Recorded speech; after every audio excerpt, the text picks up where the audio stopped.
हमारी क्या आदत है, हम जो है उसका आनंद नहीं उठाते, जो नहीं है उसका रोना रोते रहते हैं। आपने देखा होगा किसी महिला के 5 बेटे हैं, समझो उनमें से एक बेटे की अकाल मृत्यु हो गई, कोई एक्सीडेंट में हो गई, कुछ भी हो गई, अब वो जीवन भर क्या करती रहेगी? है? रोती रहती है। और जब भी कोई परिवार, मतलब 5 साल बाद भी कोई आएंगे ना, मैं कई घरों में जाता हूं, अरे बाप जी कहीं बताओ वो हमारे हीरे जेड़ो बेटो था, बाप जी कह रो बेटो। मैं मन में सोचता हूँ यार वो हीरे जेड़ो थे, बाकी चार की बाटा है, ईंट चूना पत्थर है, कहीं है। हमारा मन बड़ा गजब का होता है, हम जो है उसका आनंद नहीं ले पाते, जो नहीं है हम उस पर दुख। आपको पता है जिनके घर में 2-3 बहुएं होती हैं, समझ लो एक बहू तो यहीं जोधपुर में है और वो सास अपनी बहू के साथ रह रही है, और एक बहू समझ लो बॉम्बे या बेंगलोर है। अब वो जब भी बाहर के लोग आएंगे तो क्या गोई गाती रहेगी? बुद्धि लगाओ। एक बहू साथ में है, एक बहू बेंगलोर या बॉम्बे है, जॉब के लिए बेटा गया हुआ है, अब वो क्या गोई गाती रहेगी? वहाँ बिननी नहीं मारे बेंगलोर में रहे, अरे हीरा है, हीरा बहुत अच्छी बिननी है, मैं बैठे जाऊँ मारा घनी ख्याल आके यहाँ बिया। उससे एक बार भी ये नहीं आएगा जो पास में है, जो 12 महीना मेरा सेवा कर रही है, उसकी भी तारीफ कर दूँ कि बहुत अच्छी। जब देखो मैं कभी किसी घर में जाता हूँ ना, 10 मिनट बैठता हूँ और घर के बड़े बुजुर्ग जो बेटा है, जो बहू है, उसके लिए कुछ नहीं कहेंगे, जो नहीं है ना, जो परदेश में, अरे बाप जी वाह बड़ी बहू है, बाप जी हीरे जेड़ी बहू, बाप जी हमारे बहू बहुत अच्छी है।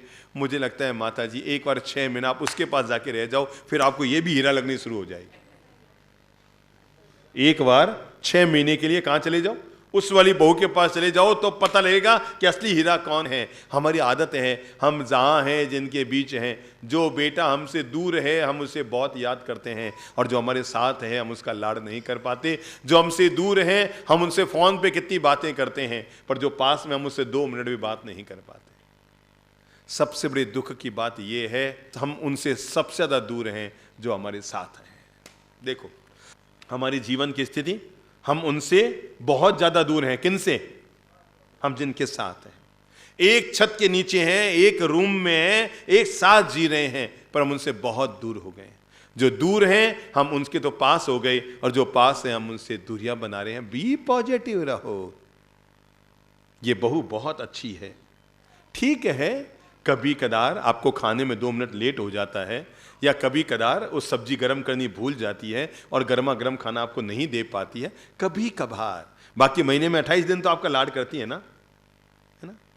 मैं आपको ये बताना चाहता हूं, हम अपनी जीवन को बहुत खुशियों से भर सकते हैं केवल हम एक दूसरे को अच्छा मानना शुरू कर दें। भगवान ने जो दिया है ना, प्रभु का प्रसाद है। मैं आपको कैसे बताऊं, जब संबोधि धाम का निर्माण शुरू हुआ था ना, यहाँ पर एक युवक रहता था, तब यहाँ नीचे कमरे बनने शुरू हुए थे। सबसे पहले जो 8 रूम बने हुए नीचे, 1 नंबर से 8 नंबर तक यही बनने शुरू हुए थे। हम लोग इधर एक शारदा जी का फार्म हाउस, हम वहाँ रहते थे। तो यहाँ एक युवक रहता था, वो मजदूर था, किसी ठेकेदार का आदमी था, वो यहीं रहता था रात को। तो मुझे रोज कहता था, बाप जी, मैं क्या, हाँ, अरे अंदाता, अरे बाप जी बस आशीर्वाद दो, मारा ब्याह हुए तो न्याल हो जाऊँ। कहीं क्या तो मारो ब्याह हुए बाप जी, बस मारो ब्याह हो जाए तो न्याल हो जाऊँ, रोज क्या होता था। फिर हम यहाँ से चतुर्मास करने के लिए जयपुर गए, तब भी उसने यही कहा, बाप जी बस आप तो जाम तो आशीर्वाद दिए, जो हमारा ब्याह हुए तो न्याल हो जाओ। संयोग की बात समझो, हम जयपुर से वापस आए थे, तो आते ही यहाँ पर पता लगा उसके तो दिसंबर में शादी है। बड़ा खुश है, बाप जी बड़ी में, बाप जी आप चमत्कारी हो, बाप जी बड़ो चमत्कारी हो, मारो ब्याह हो गया बाप जी, मारो ब्याह हो गया बाप जी, मारो। बड़ा पुलकता हुआ आया। मैं कहा चलो भलो ही हो, तेरे चेहरे पर मुस्कान आई, चलो इतना ही अच्छा हुआ।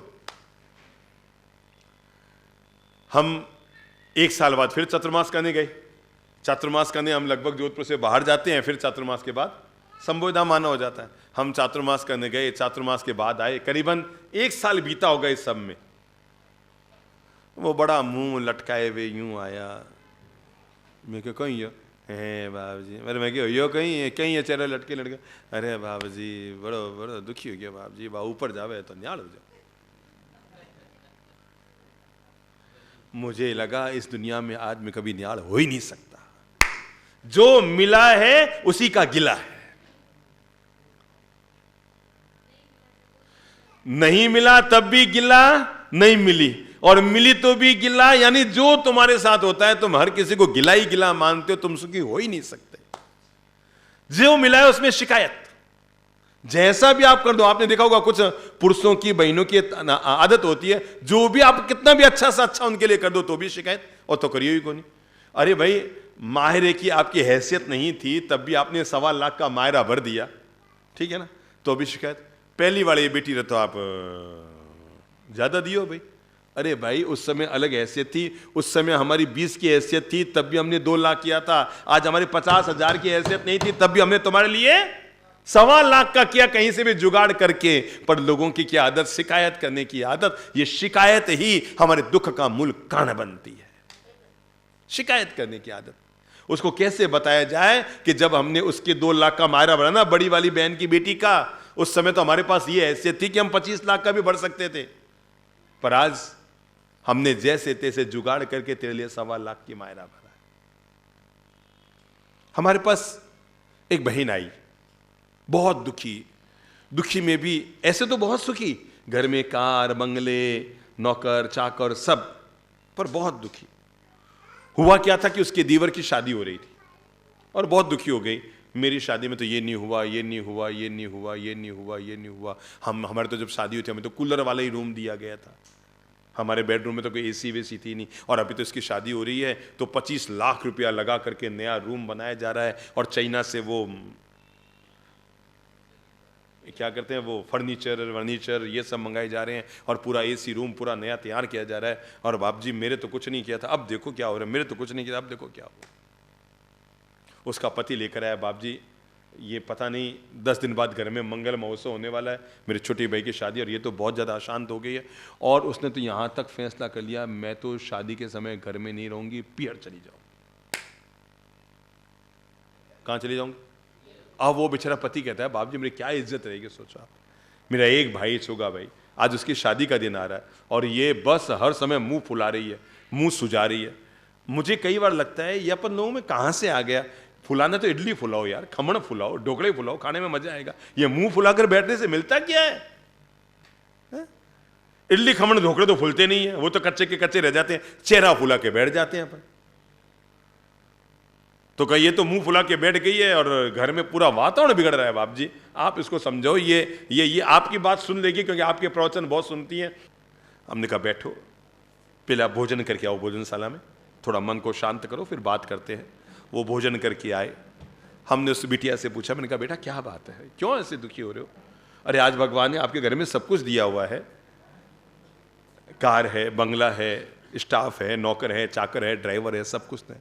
अरे नहीं बाप जी मेरे तो कुछ भी नहीं किया था, मेरी शादी हुई तो मुझे तो हर दिन मेरे शादी का दिन याद आ रहा है, और अब देखो क्या क्या तैयारियां हो रही है, होटलें बुक हो रही हैं, हमारी तो धर्मशाला बुक की गई थी शादी के समय।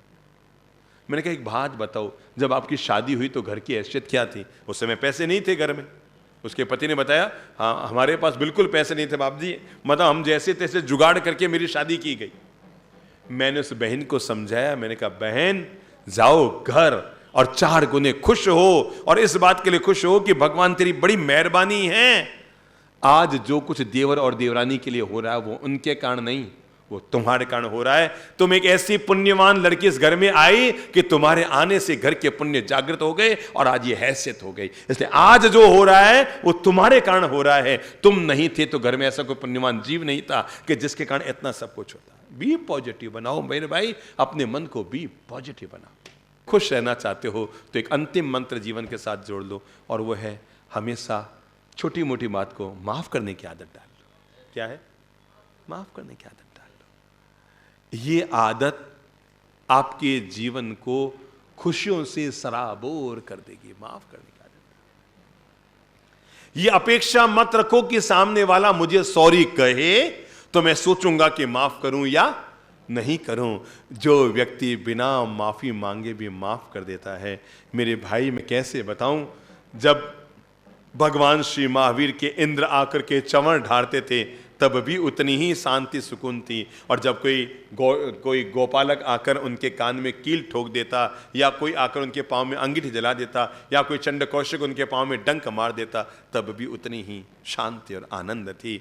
मंत्र बना लो, मेरे द्वारा मैं सबको क्या करता हूं? माफ करता हूं। आपको लगता है अमुक व्यक्ति से आपकी बोलचाल बंद है, कुछ मत करो, माफ कर दो, बस कोई बात नहीं, हो गया, बोल दिया। कब तक बात को ढोते रहोगे? सोचो, कब तक, कितने जन्म तक हम किसी भी बात को ढोते रहेंगे? हर व्यक्ति सोचे कब की बात हुई, कैलेंडर हट गए, पन्ने हट गए, पर बातें अभी भी दिमाग में चल रही हैं। मैंने उस समय यूं क्यों कह देता, मुझे अरे भाई ठीक है, बोल दिया, कह दिया।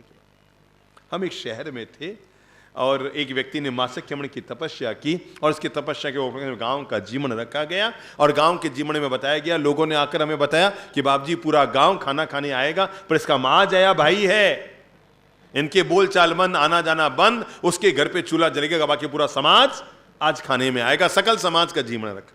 बाप जी आप चलोगे तो 25 साल पुराने इनका वैर खत्म हो जाए। हम उनके घर गए, समाज के 4-5 लोग हमारे साथ थे। ये तब की बात है जब हमारे पिताजी महाराज भी थे, तो हम उनके घर गए। अब हम तीनों गुरु महाराज जब उनके घर गए तो एक बार तो वो चौंका, और लोग इतने तो बूढ़े होते नहीं, वो समझ भी गया कि महाराज आज क्यों आए। इतने तो बूढ़े नहीं होते कि मेरे भाई का जीवन है तो महाराज मुझे बुलाने आए होंगे। हम घर गए, अब सामने वाला कैसा भी होगा, महाराज सब घर पे आए हैं तो मत्थन वंदनामी प्रणाम कुछ तो करना पड़ेगा। वीरा जो बाप जी पधरे, बाप जी घनी कृपा, बाप जी घनी कृपा, बाप जी घनी कृपा। बातचीत शुरू हुई, हमने यही अब कहाँ से बात शुरू करें। हमने कहा आज तो आपके घर का भोजन है, पूरे समाज का भोजन है, आपके घर का तो मेरे घर का नहीं, वो उसका है बाप जी, मेरा कोई हमारा नहीं है। मतलब वो एकदम चौंक गए, जैसे हमने कहा ना आज तो आपके घर का भोजन है। नहीं, हमारा नहीं है बाप जी, मैं आपको क्लियर कर दूं, वो उसका है, हमारा नहीं। ठीक है, बात और आगे बढ़ी। हमने कहा भाई साहब आप भी जरूर पधारिएगा, समाज का जीवन है, आप अलग मत रहें, हमें पता लगा है आपके बोलचाल। नहीं, मैं तो किसी हालत में ये नहीं, वो नहीं। हमने कहा एक बात बताओ, कितनी साल पुरानी बात है? बाप जी कम से कम 24 साल पुरानी बात है। वो जहाँ आप ठहरे हुए ना, वहीं पर समाज का हमारे घर का कार्यक्रम था, जीवन रखा हुआ था, और वो अंत संत मुझे मेरा बड़ा भाई बोल गया। मैं तो उसके बाद मैंने उसका शकल नहीं देखी। मैं दिवाली होली राम करने, संवत्सर को खमत कामना करने नहीं जाता। जिस कार्यक्रम में वो जाता है मैं उस कार्यक्रम में नहीं जाता। देखो वैर का अनुबंध, देखो इंसान का। वास्तव में जानवर हमसे बहुत अच्छे होते हैं, वो सुबह लड़ लेते हैं पर शाम को एक जगह नजर आते हैं। एक इंसान है, एक बार क्या लड़ ले, जिंदगी भर साथ में नजर नहीं आता है। क्या हम क्या पढ़े लिखे लोग हैं, भगवान जाने। वो तो एकदम मतलब यूं ऐसे आउट ऑफ कंट्रोल हो गए। नहीं मतलब सब किसी हालत नहीं बाप जी आप और कोई आज्ञा बताओ।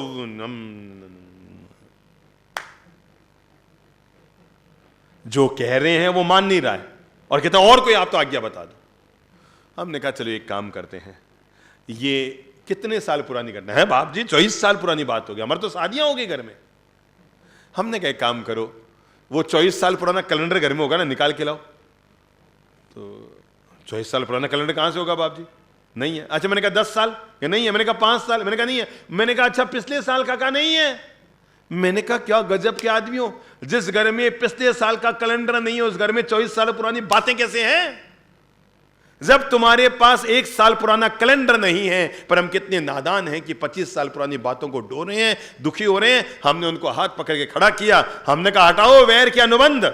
सच्चे अगर आप श्रावक बनना चाहते हैं तो इसके लिए पहली शर्त है माफ भी कर दो और माफी भी मांग लो। क्या है? माफ भी कर दो, माफी भी मांग लो। जो व्यक्ति ये काम नहीं करता वो सदग्रस्त नहीं बन पाता। हमने उनके कंधे पे हाथ रखा, उनको खड़ा किया, साथ लेकर बाहर आए समाज के बीच, और हमने उनको कहा जब 24 साल पुराना कैलेंडर घर से निकल गया तो 24 साल पुरानी बात भी घर से निकल जानी चाहिए। दोनों भाइयों को गले मिलवाया और छोटे भाई के हाथ से ही बड़े भाई को मां सख्यमण का पारणा करवाया। वैर का अनुबंध मिटना चाहिए, खुशियां जीवन में आनी चाहिए, हर हालत में आनी चाहिए, और उसको देने वाला कोई और नहीं। खुशियां कहीं से आती नहीं, हमें पैदा करनी होती है।